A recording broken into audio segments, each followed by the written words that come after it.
Hi, everybody. Welcome to Discover College Soccer. Today, I'm lucky enough to be joined by Coach Jeremy at Southern University. Welcome, Coach.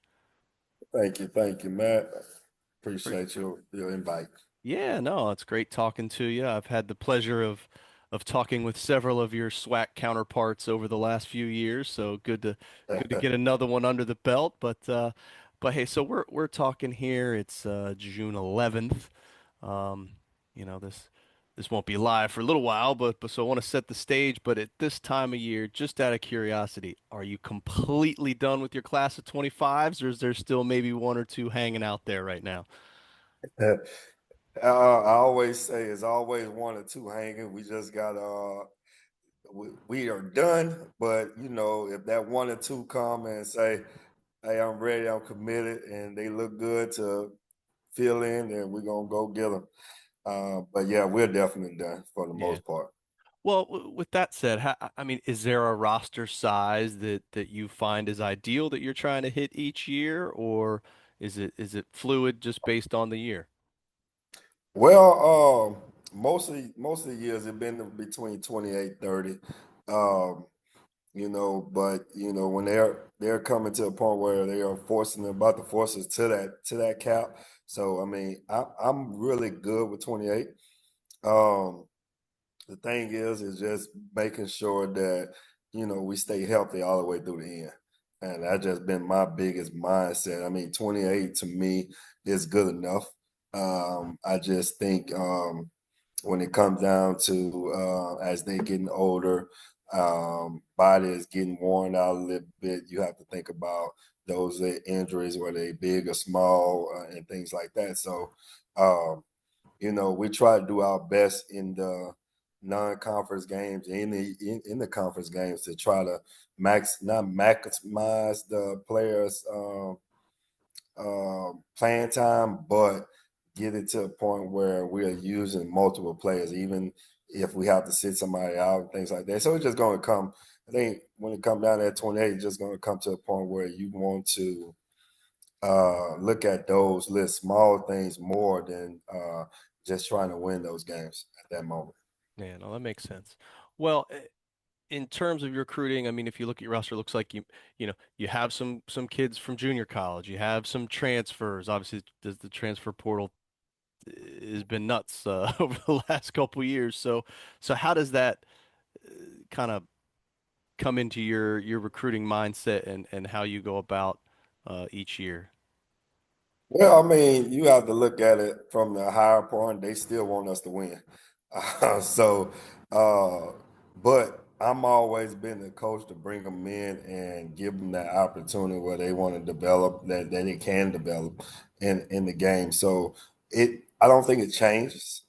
But it also depends on what I have. Like last year, we lost 10 seniors. So of course, we're going to go more in the transfer portal, more in the junior college area. But this year coming up, we only losing four. So if everything look good, everything sound good from our end, we might go with more freshmen the next year. So it all depends.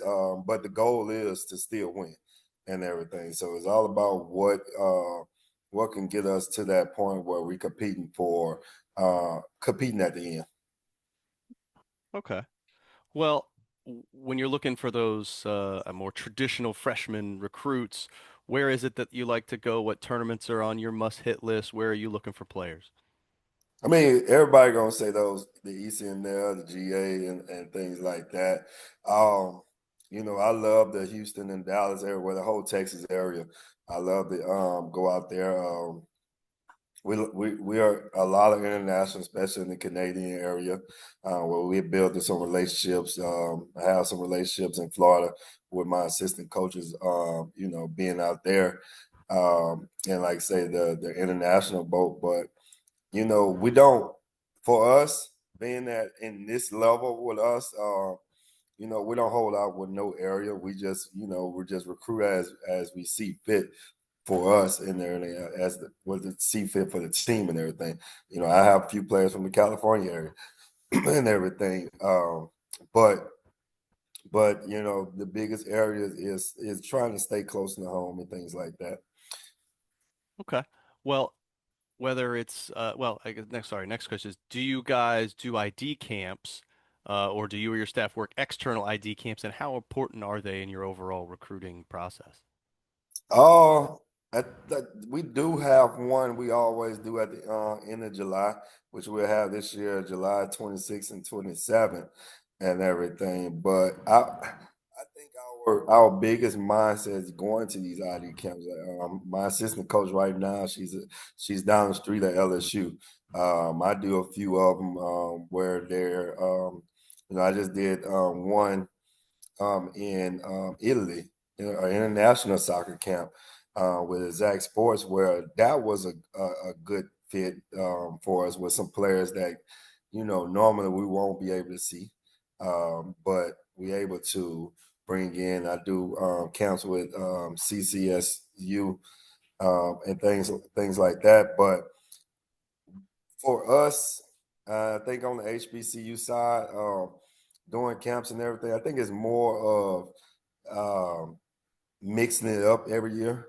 I'm actually want to work on something where it's a whole HBCU camp where all the coaches can come and everything, and they be able to see all of us at once. We talking about minimizing funding for the coaches to get there, but also bringing more funding in from the camps where we think that if I'm able to do it and do it the right way, I'll be able to give a little money to each school where if it's something they need, where it's equipment or anything like that, we're able to do it. So it's something that's a project we're working on right now. Me, a couple of coaches are talking about it. At first we don't even have to get everybody all in, but we definitely want the SWAC schools to find ways to build out programs where we're able to compete in this new NCAA. Yeah, no, that's great. Well, whether it's at a camp or watching a game at ECNL or some other place or whatever, what kind of makes up the hierarchy of things you're looking for in a player both on and off the field? So I tell people all the time, we all gonna look for that great soccer player. We all gonna look for that player that's get on the field and work real hard, and whether they're technical or tackle, they athletic, whatever it is, we all gonna look for that. But when you are coming to a HBCU, it's more can you fit in? And everything. Being that is different, being, all our HBCUs are very close and family oriented and everything. So when you're coming in here, it's unlikely where, you're just thinking about soccer or thinking about just school and everything. Where you have so much outside stuff that can be a distraction, which is at every school, but that distraction could be us just doing something together as a unit, community service and things like that, and we find that a lot of players have never seen that side. So it's a it's something that we do when we come out down to recruiting is not just talk about athletics or talk about your grades. We talk about everything, how your lifestyle is, So we look at that. We look at even getting to a point with your parents' lifestyle and everything and who they are and things like that. And that's just more up to making sure that we are the right fit for you and you're the right fit for us, that all of us are comfortable in everything. And so I think when it comes down to Southern, we go that extra mile to just build that relationship and not just build a soccer relationship and things like that. Okay, great. Well, let's talk a little bit more about the school. Maybe some folks not even familiar with Southern there in Baton Rouge. Mhm. You've been there a few years now. Kind of, what are some of the things that stick out to you as excellent about the school? Maybe some things we wouldn't even know by going through the website. Oh, we are who we are. We are Southern. I mean, I grew up around this area, born and raised out in the Baton Rouge area, and this was my gold school. When you talking about me, everybody know about the band. Talking about the band, I used to sit outside and listen to them. and everything. We talk about the tailgating football experience and things like that. You know, we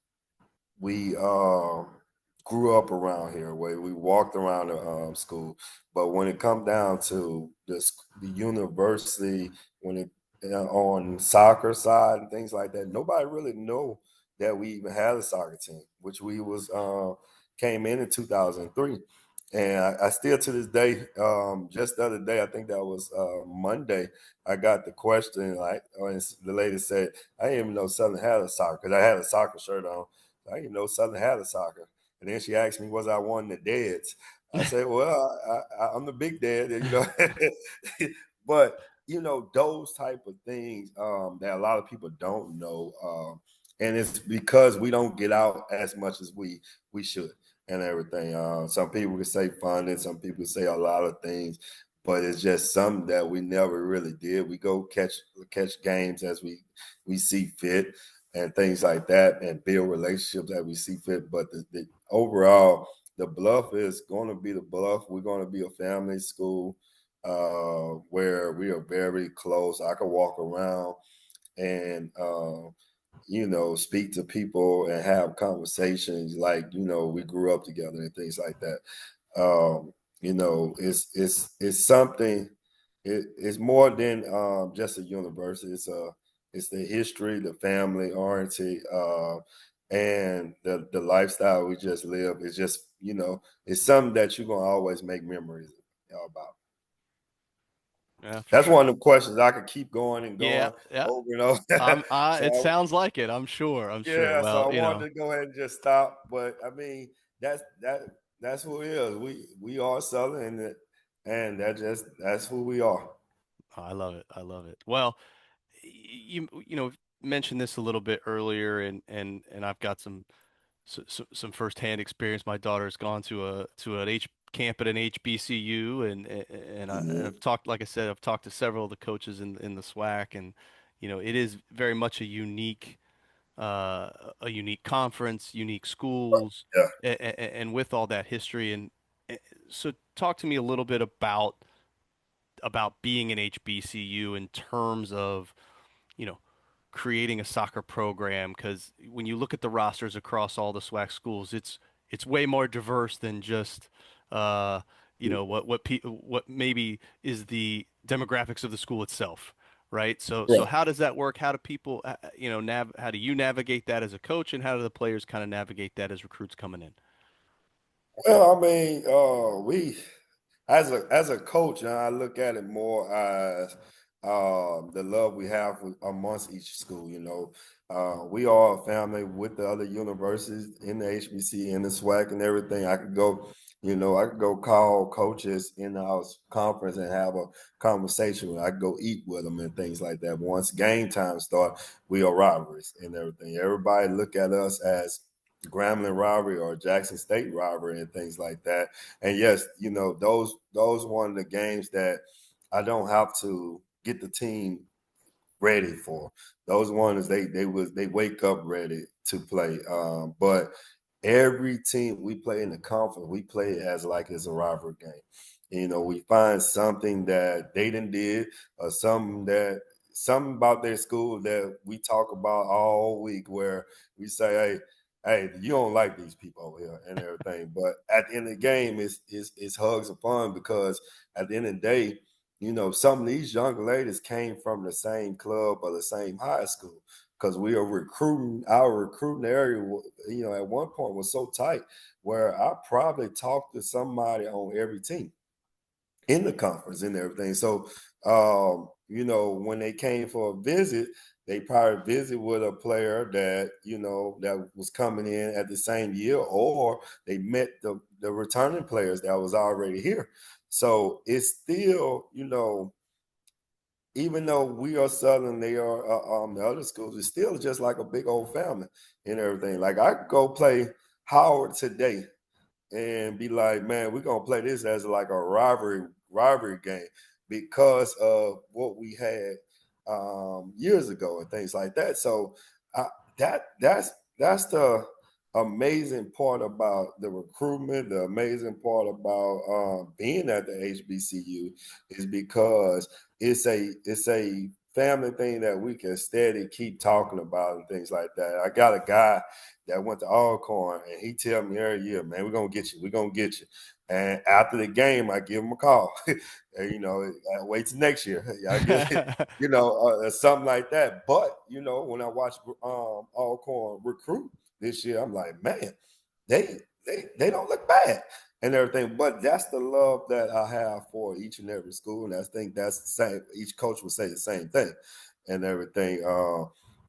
So they gave me the task to be the oversight of soccer this year, and in a meeting, just say, well, that might keep them busy from trying to win and everything. So, but that's part of it and everything. What I don't think you see at other conferences and everything, because they don't really talk to each other. They don't do the things like we have a great relationship on and off the field. No, that's fantastic. Well, let's talk about the team a little bit more. We talked roster size, but talking about the rest of the roster, who else is on your staff? What roles do they play? And maybe who are some Mhm. of the other staff in the athletic department that help out with the team? Okay, well, that'll be all day. You want me to talk? Well, No, just a few. no, Let's get the top no. the top So, couple. so, so, yeah, my assistant coach, Coach Shanika Wright, she's from Jamaica. She has been big for me. Been here. I've been here 9, so she's been here 8 years, and that's like my right hand. She take care of us a lot. Then we have Coach G. He's like our volunteer assistant. He's more of the mental side. He want to calm everybody down into game day. And he'd be the loudest. But those two has been Coach G been with me for 3 years, going on 3 years. So those two have been great for me. But we have, man, I can name all day on the support staff that we have, academic team, my oversight, LaShonda Sturgis, she's been great for me. All the way up to their staff, the AD and his staff and everything, finding ways for us to compete and everything. Academic team, making sure that everybody's eligible, communication, compliance, all those things. Strength and conditioning coach. She's been with us for 3 years, and you have seen their strength there with the training staff, their ability to stay in the game a little longer with them. So, like I say, we could talk all day about that. Support staff in the athletic department has been, like I say, been great. The coaches, even coaches from other sports. When we talk about those things we look forward to at Southern, where we don't look for because we know our fans gonna come. Yeah, we look forward to the part where we see other athletes and other coaches at the game, and that's what make our school so great is that when you ain't gonna see too many times the football coach is at a soccer game and everything, or the head basketball coach in the stands, one of the loudest ones and everything. You're not gonna see that too much, but if you come to the Bluff and get in the stands at a soccer game, softball game, we are all there, and our players are there, and everything. So that's that. But my roster, oh man, this is about to be a new roster. We lost 10 seniors, like I said earlier. Then 4 more players in the transfer portal. So we are bringing in 16 new players. Okay. We also had 2 players last year that didn't play um, due to injuries. We so basically we are only returning really 10 players and everything. But we're returning our leading center back, Alyssa Romero, which it's crazy part. She won a championship at Grambling State, left Grambling State and came to us last year and won a championship with us. And so she's one of our biggest leaders. That'll be returning. And I laugh with her. I just told her the other day we had a something that we did last year. And I went back and looked at it. I told her, I said, you need to get on that website and change that profile because it was a profile her in her Grambling jersey.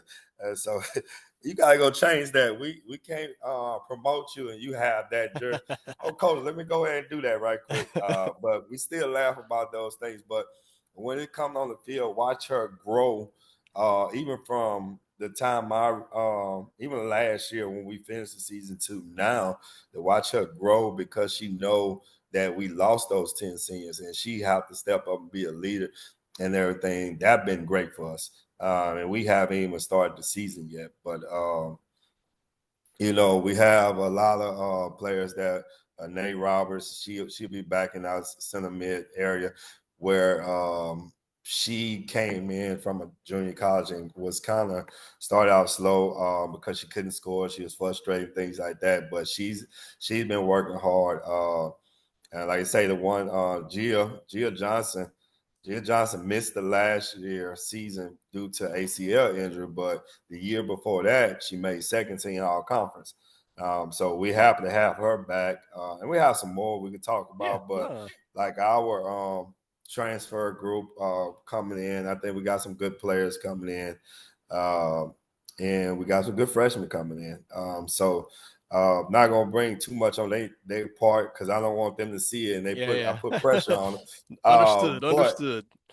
I think as a team, and this is my biggest task as the head coach this year is bringing that big class in and making sure that we all come together and try to get there as early as possible and everything. We know we're going to have those moments where it's not going to look good. We're going to have the pieces, but everything won't look good in front of us. But stand up to the task going to be our job as the coaches and making sure the players understand that it might come to the first day, it might not click in until we get to the tournament, but we got to stay together and make sure that we're playing hard and just getting closer and closer with each other.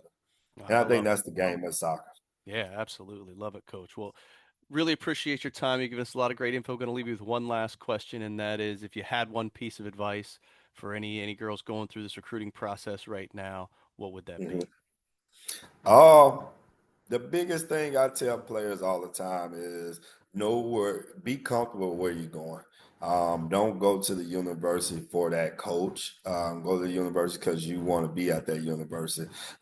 With things are changing so much with the NCAA, you want to make sure that you find a home. Don't just rely on soccer. Rely on that school to get you that degree and everything. But in the meantime, for the soccer side, you just have to work and know that you all work.